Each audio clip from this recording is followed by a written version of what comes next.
አፄ ምኒልክ የነበሩበትን ቤተ መንግስታቸውን ጎብኝቼ ነበር። ይሄ 4 ኪሎ ያለውና ምኒልክ ቤተ መንግስት የምንለው ከ100 ዓመታት በላይ ታሪክ ያለው ከሳቸው ጀምሮ አሁን እስካሉት ጠቅላይ ሚኒስትር የሚኖሩበት ይሄ ቦታ የሳቸው ትክል ነው። ከላይ ዙፋን ቤት የሚባለው ፍርድ ሲሰጡበት የነበረው ቦታ አለ። ከስር በአሁኑ ጊዜ እንዳለው ፍሪጅ ስለሌለ እጅግ ቀዝቃዛ የሆነ ምድር ቤት አላቸው። እዚያ በሳቸው ዘመን ያ ቀዝቃዛ ቤት ለጠጅ ለጠላ እና ለእንጀራ ማስቀመጫ ነው። ቀዝቃዛ ስለሆነ እንዳይበላሽ ይከላከላል ተብሎ ለብዙ 100 ዓመታት እንደሱ ሲያገለግል ነው የቆየው። በኋላ ዘመን ተቀየረና 1966 ሲመጣ እሱ ቀርቶ መጀመሪያ 63ቱ እያልን የምንጠራቸው የአፄ ኃይለ ሥላሴ ባለስልጣናት ታሰሩበት። እንግዲህ ከላይ እነሱ ሲያስችሉበት ሲያስከለክሉበት የነበረው ቦታ ከስር መልሰው ታሰሩበት። ትንሽ ቆይቶ ደግሞ ረጅም ገመድ ምናልባት ወደፊት ከተከፈተ ታውታላችሁ፣ ውፍረቱ የሰው ክንድ የሚያህል ረጅም ገመድ ከግራና ከቀኝ በአርማታ ተሰርቶ እዛ ላይ ሰዎች እየተንጠለጠሉ የወፌላላ መግረፊያ ሆነ። ያ ገመድ አሁንም ድረስ አለ። ታላቁ ኢትዮጵያዊ ሊቅ እዛ ቦታ ታስረዋል። አበራ ጀንበሬ የእስር ቤቱ አበሳ ሚል መጽሐፍ አላቸው። እዛ መጽሐፋቸው ላይ እዛ ቦታ ውስጥ ሲታሰሩ ማን ከማን አጠገብ ይተኛ እንደነበረ በስዕል ሳይቀር አስቀምጠውታል። እዛ ቦታ ውስጥ የነበረውን ሂደት ኢትዮጵያን ሁኔታ በጣም ነበር ያየሁት። እዛ ቦታ ላይ ስመለከት ያ ዙፋን ችሎት ነው። አፄ ምኒልክ በተወሰነ መልኩም ልጅ ኢያሱና ንግሥት ዘውዲቱ እስከ ተወሰነ ድረስ ተፈሪ ያን ቦታ ተጠቅመውበታል። ሲጠቀሙበት ካጠገቡ አስናቀ የሚባል ትልቅ አዳራሽ አለ። ምናልባት ብሔራዊ ቲያትር እሱን ያህል አይዝም። ከ3000 እስከ 4000 ሰው ይይዛል። በጣም ትልቅ ወደ 110 ዓመት ይሆነዋል አዳራሹ። አሁንም አለ። እዛ አዳራሽ በየጊዜው ሰው እየገባ ይበላል። ግብር ማግባት የሚባል ባህል አላቸው።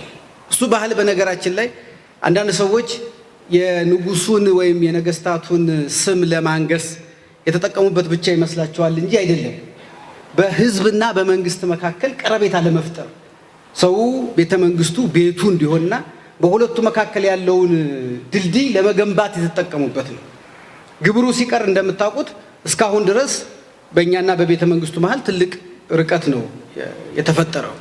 አንድ ሰሞን እንደውም እኔ የማስታውሰው እንደዚህ ዞር ብለን በአካባቢው ስንሄድ ሁሉ ወደዛ አታይም ዞር አትልም የሚባልበት ጊዜ ሁሉ ነበርና እዛ ድረስ እንግዲህ ውስጥ ገብቶ ግብር ከመብላት በአይን እስካለማየት ድረስ ነው የተኬደውና እዛ ለሚመገቡ ሰዎች ጠጁን ጠላውን ማስቀመጫ ነው ያደረጉት እነሱ። በኋላ የመጡት ሰዎች ደግነቱ ቦታውን አላፈረሱትም፣ ግን የቦታውን ጥቅም ቀየሩትና ማሰሪያ፣ ቀጥሎ መግረፊያ። አገር ምንድነው የምትሆነው? ይሄ ለምስክር የሰጡትን ኢትዮጵያ ዛሬ እና ነገ የሚለውን በደንብ የሚያሳይ ቦታ ነው። ቦታው ያው ቦታ ነው። ቅዝቃዜው አሁንም ድረስ ቅዝቃዜ ነው። በጣም ይቀዘቅዛል። የግንቡ ውፍረት በጣም ከዚህ እኔ አሁን ከቆምኩበት አትሮንስ 2 እጥፍ የሚሆን ነው። ድንጋይ ነው። በጣም ነው አሁንም የሚቀዘቅዘው። ምንድነው ያንን ቦታ መጀመሪያ ግብር ለሚበሉ ኢትዮጵያውያን የጠጅ የእንጀራ ማስቀመጫ፣ በኋላ ደግሞ ለሚታሰሩ ባለስልጣናት ማሰሪያ፣ ቀጥሎ ደግሞ ለሚገረፉ ሰዎች መግረፊያ ያደረገው ምንድነው ብለን ስናይ አስተሳሰቡ ቤቱ ያው ነው። ምኒልክ የሰሩት ቤት ምንም አልተቀየረም። በምኒልክ ቤት የሚቀመጡት ሰዎች በተቀየሩ ቁጥር ግን አገልግሎቱ ይቀየራል ማለት ነው። እስር ቤቱ ይሆናል፣ መግረፊያ ይሆናል። እንግዲህ ወደፊት ደግሞ ምን እንደሚሆን አብረን የምናየው ነገር ነው የሚሆነው። መምራት ወይም ኢትዮጵያ ነገ ማየት የምንፈልግ ከሆነ አስተሳሰብ ላይ ነው መሰራት ያለበት ማለት ነው። አስተሳሰቡ ካልተቀየረ የፈለገው አይነት ነገር ብንሰራ ምንም ጥቅም የለውም።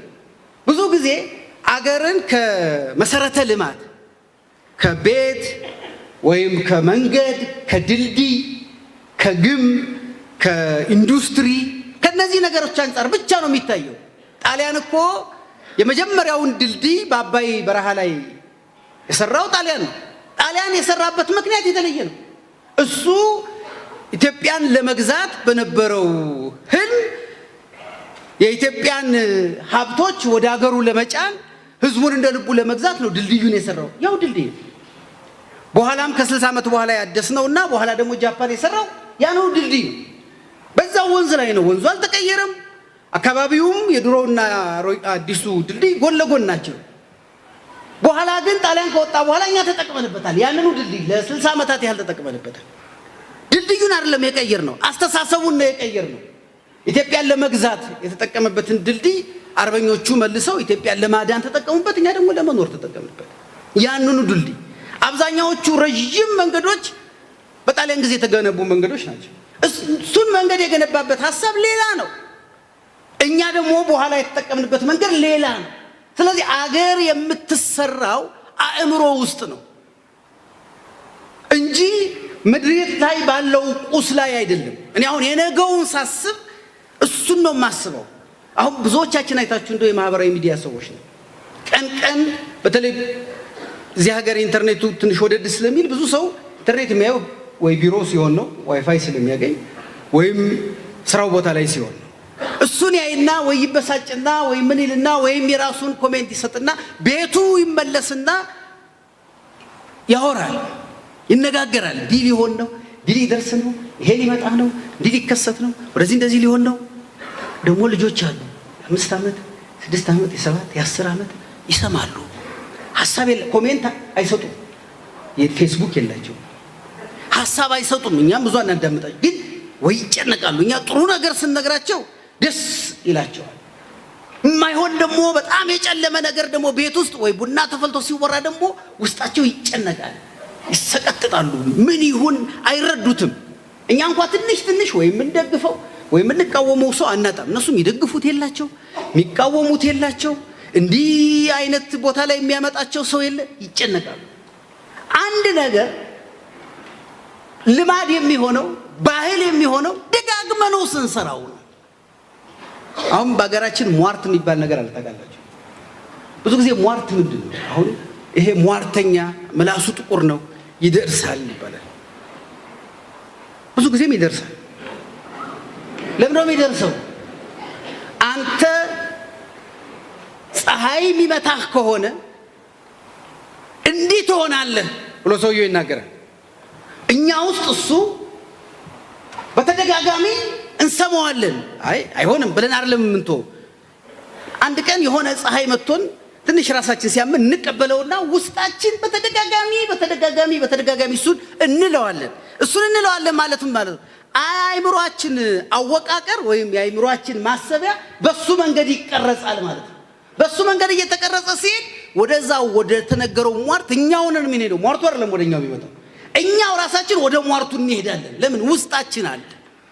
በተደጋጋሚ አሁን አገር ልትፈርስ ነው፣ አገር ልትጠፋ ነው፣ ልንጨቃጨቅ ነው፣ ልንባላ ነው የሚለው በተደጋጋሚ እየተነገረን፣ ይሄን በነገርን ቁጥር ቀጥሎ የሚመጣው ትውልድ የሚያፈርስ ነው የሚሆነው። ለምን? አገር ማዳን የሚል ቋንቋው ራሱ አይሰማም። ቋንቋ እኮ ነው ሰውን የሚፈጥረው። እስቲ ሂዱና ዝም ብላችሁ ፌስቡካችሁን ስትከፍቱ ፌስቡክ ውስጥ የምታዩቸውን መጥፎ ቃላት አንድ ቦታ ጻፉ።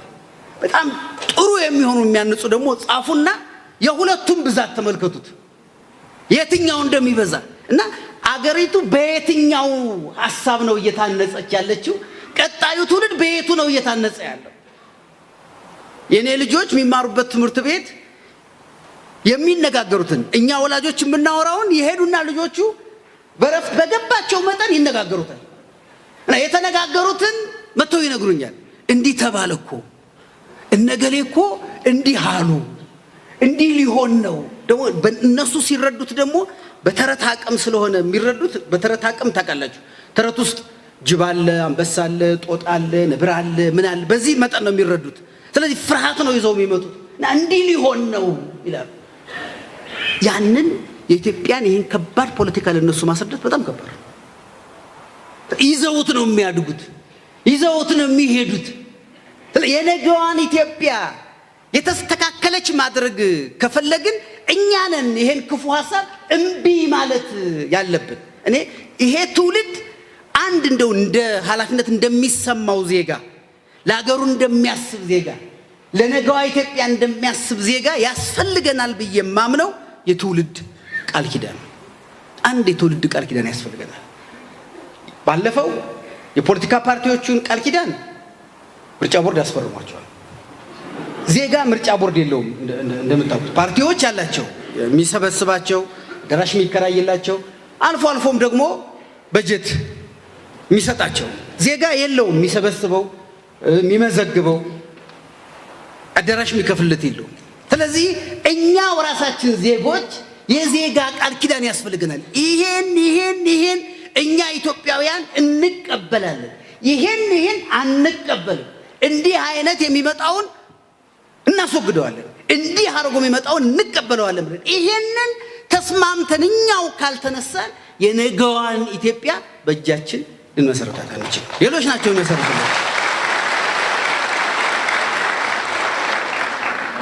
ተመልከቱ፣ አሁንም ድረስ 66ቱ ስለተነሳው ትውልድ እየተነጋገርን ነው። ግማሾቹ እነሱ ደክመዋል፣ ግማሾቹ አርጅተዋል፣ ሌሎቹም ደግሞ የሉም። ግን የነሱ ጉዳይ እኛ ድረስ አለ። አሁንም በእነሱ ነው የምንዘወረው። ስለዚህ በተጻፈልን ነው እየኖርን ያለ ነው። ለምን ነው ማንጽፈው? እኛ ለምሳሌ ማህበራዊ ሚዲያ ውስጥ የማይሆን ነገር ሲመጣ በቃ ይሄኔ የዚህ ዜጋ አባል አይደለሁም ብለን እሱ ለምንድን ነው የማንተው? ማንኛውም እሳት እኮ የሚጭረው ካጣ ይጠፋል። እሳት እንዲጠፋ ከፈለግን ጫሪውን ነው መከልከል። አትጫረው፣ በቃ ይሄን እሳት አትጫረው። እዚሁ ክሰል፣ ይሄ ክሰል እዚሁ ምድጃ ላይ እንዳለ ከስሎ መጀመሪያ ቀይ ሆኖ ሁላችንን ያስፈራል፣ ያቃጥላል። እየቆየ ሲሄድ ግን ተጨማሪ ክሰል የሚሰጠው ከሌለ፣ ጭሮም ወደ ሌላ ቦታ የሚወስደው ከሌለ መጀመሪያ በከፊል ከዛ ሙሉ በሙሉ አመድ ይሆናል።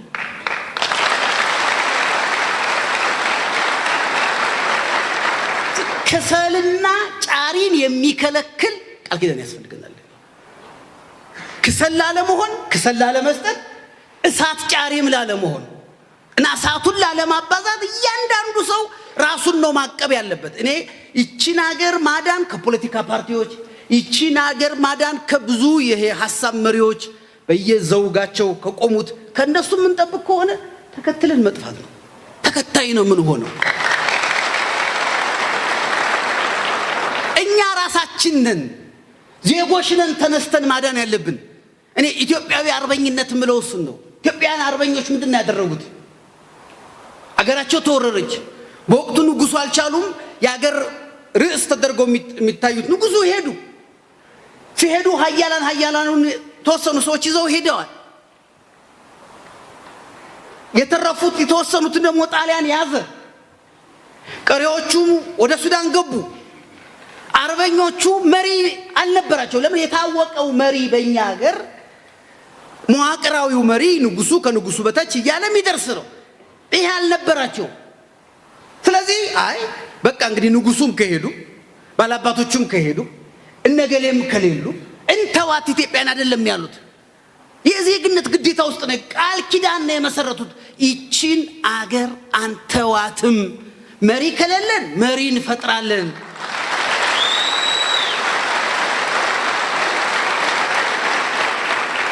ለጊዜው ምድራዊቱን ሀገር ከወሰዱብን ሐሳባዊቱን ሀገር ይዘናት እንቀጥላለን። አርበኞች ጭንቅላት ውስጥ የነበረችው ኢትዮጵያ እኮ ያልተገዛችው ኢትዮጵያ ናት። እነሱ ጣሊያንን እንደ ወራሪ እንጂ እንደ መሪ ማያውቁትም ነበር እኮ። እነሱ ሌላ ኢትዮጵያን እያሰቡ ነው የሄዱት እንጂ አስተያስቡት። ታጥቆ የመጣ ቤተ መንግስቱን የተቆጣጠረ ስልጣን ያለው ኃይል ይዞ እልም ያለ በረሃ ኢትዮጵያን ነፃ አወጣለሁ ብሎ የገባ አርበኛ ምን ይሆን ፍልስፍና ነው ብላችሁ ዝም ብላችሁ ጠይቁት እስቲ። እንዴት ነው ያሰበው? እንዴት ነው? እንዴትስ ተሳካላችሁ? የሚመስሉ ሰዎች ከመሃል የጎበዝ አለቃ ወይም መሪ መርጠው በሱ ታዘው 5 ዓመት ተዋግተው ከዛ በኋላ አሸንፈው ኢትዮጵያ ውስጥ ለመግባት የመጡበት የዜጋ አርበኝነት ነው። የዜጋ አርበኝነት እያንዳንዱ ነው ግዴታውን የተወጣው። ውስጥ የነበሩት ሰዎች ጣሊያን ውስጥ የነበሩት ሰዎች እኮ ማንም ሳይከፍላቸው ነው መረጃ በመስጠት እነ አብርሃ ደወጭና ቦምብ የወረወሩትን በጣሊያን ታስታውሱ እኮ ነው ይዟቸው የሄደው ታክሲ ነጁ አይደል እንዴ? ይሄ ሰው ይማን ከፈለው እንዴ? እንደውም ብዙዎቻችን እኮ አናቀውም። እኔ እንደውም ለዚህ ሰው ነበር ለእንዲህ አይነቱ አርበኛ ነበር ሐውልት የሚያስፈልገው። ነገ ያሉ ባለ ታክሲዎች፣ የአውቶቡስ ሾፌሮች፣ የአውሮፕላን ካፒቴኖች እኛም አርበኞች ነን ማለት እንዲችሉ የታክሲ ሐውልት ነበር የሚያስፈልገን። እንዲላለው ማንንም አልከፈለውም። እርግጠኛ ነኝ እነሱም አልከፈሉትም ይዟቸው እዚህ። ግን አገር የሚባል ነገር ውስጡ ስላለ አገሩን በታክሲው ልክ አይደለም የለካት እሱ። ዛሬ አገርን በታክሲያቸው ልክ የሚለኩ ሰዎች አሉ። ለሱ አገሩን በታክሲው ልክ አይደለም የለካት። ትልቅ ናት፣ ለዛች ትልቅ አገር ነው እነዚህ ሰዎች ሲያተርፍ ኢትዮጵያን እያተረፈ መሆኑ ገብቶት ነው። በቃ እሱ የሚችለውን አደረገ። መዋጋት አይችልም፣ መተኮስ አይችልም፣ መምራት አይችልም፣ መጻፍ አይችልም፣ ምንም ማድረግ አይችልም፣ ቦምቡንም መወርወር አይችልም፣ አልፈጠነም። እነዚህ ሰዎች ይዞ በመሄድ ግን በቃ ኢትዮጵያን ነው ዲጋርጎ እኮ ያሻገረ። ለሱ ኢትዮጵያን እያሻገረ ነው። እንዲህ የሚያስቡ የቢሮ ሰራተኞች፣ እንዲህ የሚያስቡ ፖሊሶች፣ እንዲህ የሚያስቡ ወታደሮች፣ እንዲህ የሚያስቡ ጸሐፊዎች ስናፈራ ተውት። ማንም ለምን አይነሳም? ማንም የፈለገው እዚህ በትናለሁ እዚህ አፈርሳለሁ እንዴ? እኛ አይደል ምን ፈርሰው አንፈርስም ካለ ማን ይፈርሳል?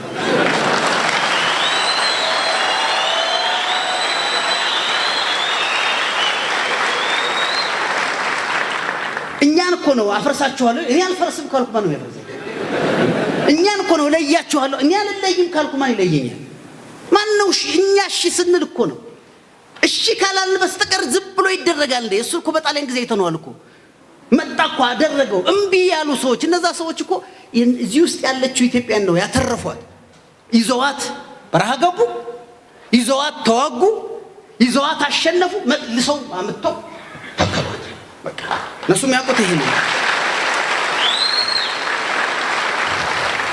ስለዚህ እዚህ ዋልታና ዋልታ ወይ ማዶና ጫፍና ጫፉ ነው የሚጓተቱት ሰዎች የሚጓተቷትና እንሰብራታለን የሚሏትን ኢትዮጵያ እናንተ ያዟት ጭንቅላታችሁ ውስጥ።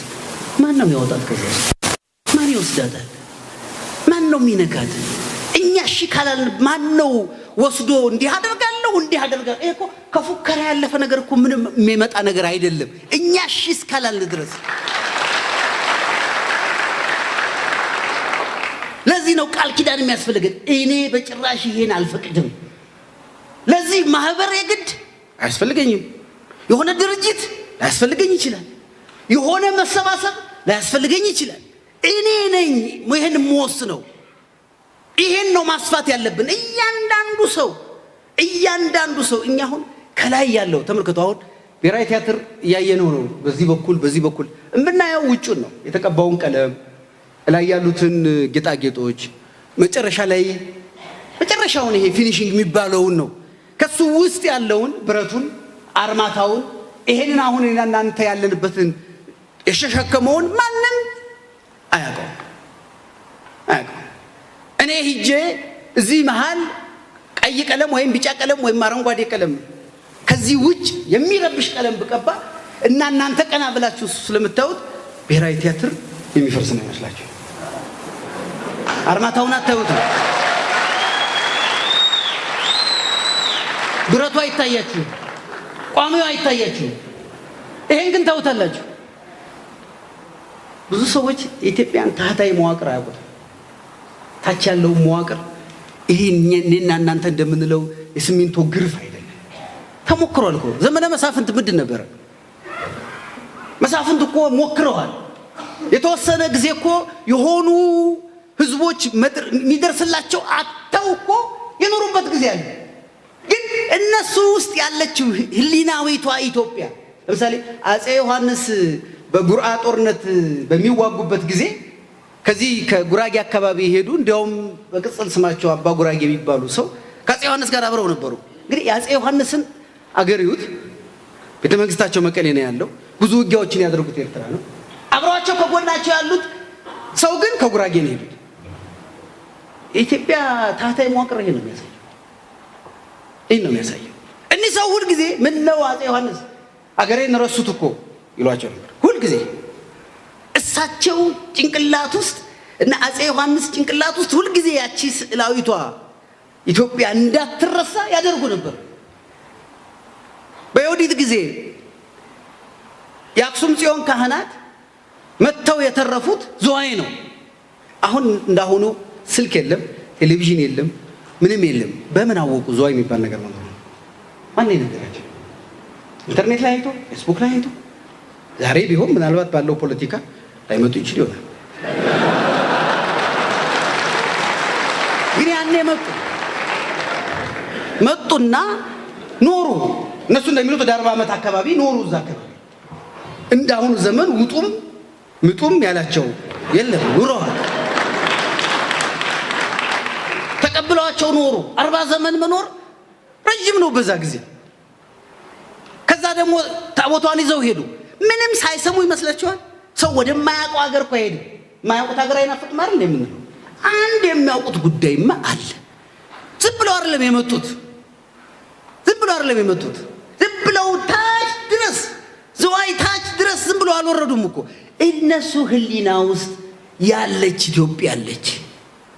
ማንም ተነስቶ ከወዲህ ወዲያ ከወዲያ ወዲህ ሊላት የማይችል እሷን አሳልፈን እስካልሰጠን ድረስ የነገዋ ኢትዮጵያ ብሩህ ናት። እሷን አሳልፈን ለመስጠት ከተዘጋጀን ማንም ይጫወትብናል።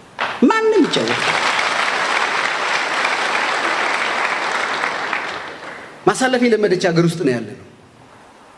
ማለፍ ያለመደች፣ ማሳለፍ ግን የለመደች።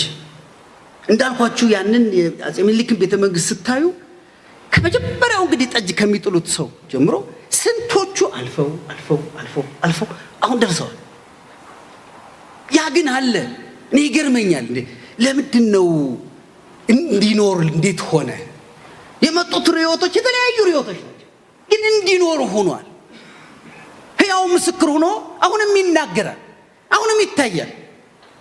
ስለዚህ የምታሳልፍ የማታልፍ አንዳች ነገር ያላት አለች ማለት ነው። ዜጎች ናቸው እንደዛ የሚያደርጓት በየዘመናቱ። በነገራችን ላይ እጅግ ክፉ በሚባለው ዘመን እንኳን ደግ ዜጎች ነበሩ የሚያሻግሩ። እስቲ ስማቸው ተረሳኝ እንጂ በደርግ ጊዜ የእርዳታ ማስተባበሪያ ኮሚሽን የነበሩት አቶ ሽመልስ አዱኛ ታስታውሷቸዋላችሁ? እስቲ እሳቸውን አስቡና ደርግን ደግሞ አስቡ። በየዘመናቱ ልክ እንዲህ እንደ አቶ ሽመልስ ዜጋ ሆነው ግን እዛ ቦታ ላይ ሆነው ግዴታቸውን ተወጥተው ተሸክመው የሚያሻግሩ ሰዎች አሉ። ሁል ጊዜም ቢሆን የትኛውም ቦታ ብትሆን የትኛውም ቦታ ለእነዚህ ሰዎች ኢትዮጵያ ውስጥ ናት። ለዚህ ነው ዛሬ ዝም ብለው ሰዎች እንደዚህ ቦጭቃለሁ እንደሚሉት እኮ አይደለም። ቀላል አይደለም እኮ እሱም ማድረግ እጅግ በጣም ከባድ እኮ ነው። እሺ አሁን ኢትዮጵያ ያለችውን እንኳን እንደው አያደርገውም፣ ግን ሆነ እንበልና 9ኙም ክልሎች በቃ አንድ ሀገር ሆኑ እንበል። መጀመሪያ ምን እንደሚጀምር ታውቃላችሁ? ጦርነት ነው። ምክንያቱም አንድ ላይ ሆነን በወሰን ያልተስማማን ሰዎች ተለያይተን በድንበር የምንስማማ ይመስላችኋል?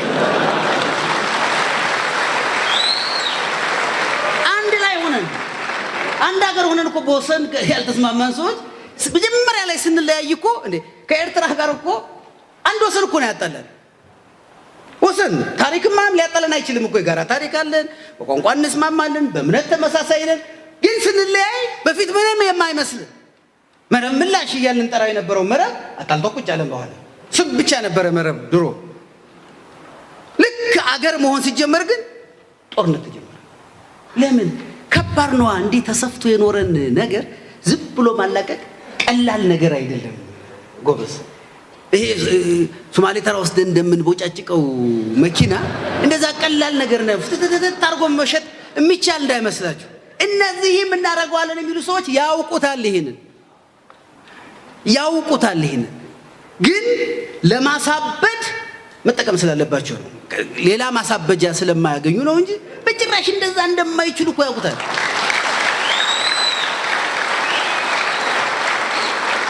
በጣም ከባድ ነው።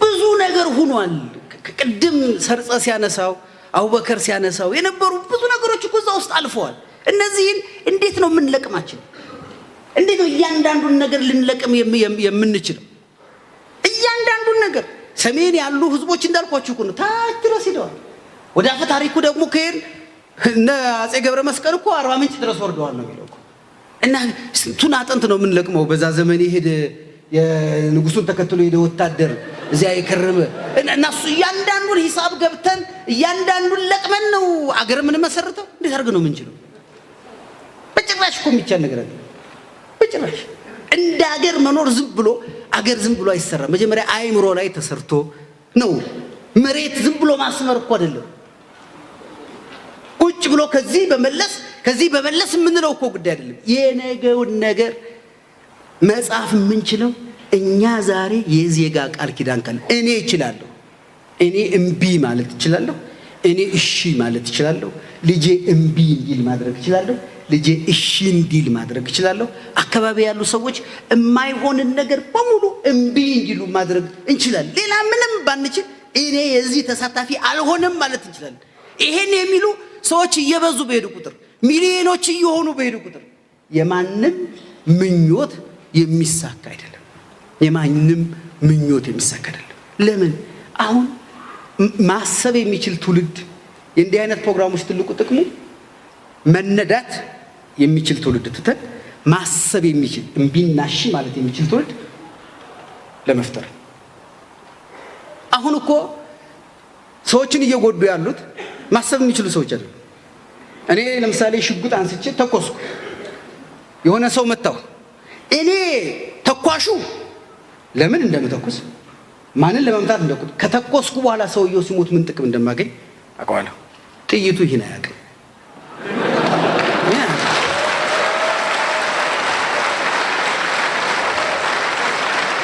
ማንን እየመታ እንደሆነ ለምን ዓላማ እየመታ እንደሆነ ወዴት አቅጣጫው ብቻ ነው የሚያውቀው እሱ ወደዚህ ከተኮስኩት ወደዚህ ቀጥ ብሎ ይሄዳል ማንን ነው የሚመታው አያውቅም አልመታም ማለትም አይችልም ከተተኮሰ መሄድ ነው ያለበት የተኳሹን ዓላማ ምንም የሚያውቀው ነገር የለም እንዴት ሰው ጥይት ይሆናል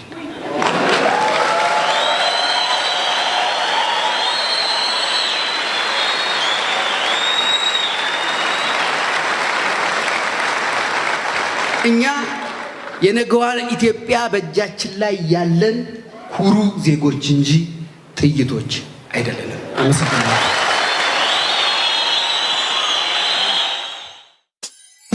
የተለያዩ የኢትዮጵያ ዜናዎችን ትኩስ መረጃዎችን የመዝናኛ ፕሮግራሞችንና ልዩ ትንታኔዎችን ለማግኘት ሰብስክራይብ ያድርጉን እናመሰግናለን አንድ አፍታ ሚዲያ